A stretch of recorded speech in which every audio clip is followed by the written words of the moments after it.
প্রিয় দেশবাসী, আসসালামু আলাইকুম। আমার কথা হলো ইনসাফ মুক্ত দেশ চাই, সঠিক পদ্ধতিতে দেশ চাই। কারণ আমরা দেখেছি দেশের মধ্যে কি হয়েছে না হয়েছে।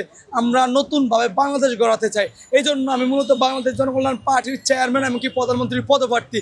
এই জন্য বাংলাদেশের এসব দলের আগ্রাসন, এসব প্রতিবাদের জন্য আমি নিজে একটা দল খুলেছি, যেই দলের আপনারা পিছনে দেখতে পারবেন আমার ব্যানার টাঙানো আছে। কারণ আমার কথা হলো যে ইনসাফ মুক্ত বাংলাদেশ চাই। কারণ আমরা দেখেছি যে হাদি রূপান্তরে লক্ষ হাদি ঘরে ঘরে। এই জন্য আমাদেরকে সঠিক পদ্ধতিতে হাদি রূপান্তর করতে হবে। আমরা মূলত ইনসাফের দেশ গড়ার জন্য কথা বলতেছি। আমি মূলত বলতে চাই, আমি সিংহের মতন কথা বলে যাব 2 মিনিটের মাধ্যমে।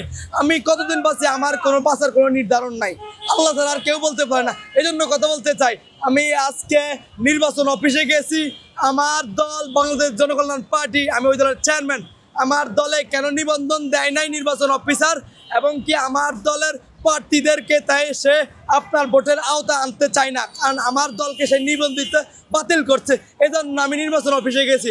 কিন্তু ওখানে যে দেখি যে আপনার বিএনপির লোকেরা, যুবদল, ছাত্রদল সবাই তারা উঠে পড়ে লেগেছে তাদের দলকে ক্ষমতায় আনার জন্য, বা তাদের ব্যালটেড পেপারের যেই নকশা আছে তাদের ওই লঘুটা মূলত নিচে পড়েছে। তো ওই লঘুটার জন্য আপনারা বলতে পারেন, কিন্তু এমনভাবে বলা যাবে না যেটা মানুষের জন্য ক্ষতি হয় এবং কি জনগণের জন্য ক্ষতি হয়। কারণ আমরা বাংলাদেশে শুধু আপনারা বিএনপি করেন না, বাংলাদেশে অনেক রকম মানুষ আছে। কত দলের মানুষ আছে, অনেকটি দল আছে। বাংলাদেশে মূলত 60টি দল, 43টি দল নিবন্ধিত হয়েছে। কিন্তু আমি বলতে চাই, আমি ওই জায়গার মধ্যে কথা বলতে গিয়েছি, কিন্তু অনেক বিএনপির লোকেরা আমার কথা বলার, আমি মূলত দেশের জন্য কথা বলছি, আমার কথা ছিল এটাই যে ইনসাফের পক্ষে দেশ চাই।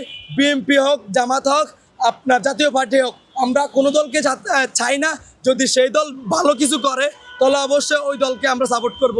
আবার যেই দলে যাক, যদি আপনার বিএনপি আবার না গেল, জামাত গেল বা জাতীয় পার্টি গেল, আমরা ওদেরকে নামানোর জন্য বেশি সময় লাগবে না।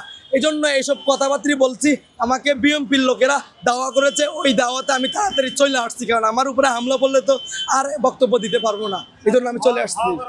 দাওয়া করার কারণে আমি বলছি না যে বাংলাদেশ হবে জনগণের বাংলাদেশ, বাংলাদেশ হবে সঠিক পদ্ধতিতে বাংলাদেশ, বাংলাদেশ হবে ইনসাফের বাংলাদেশ। এই জায়গার মধ্যে আপনারা বুঝছে, আপনার সমর্থন আছে।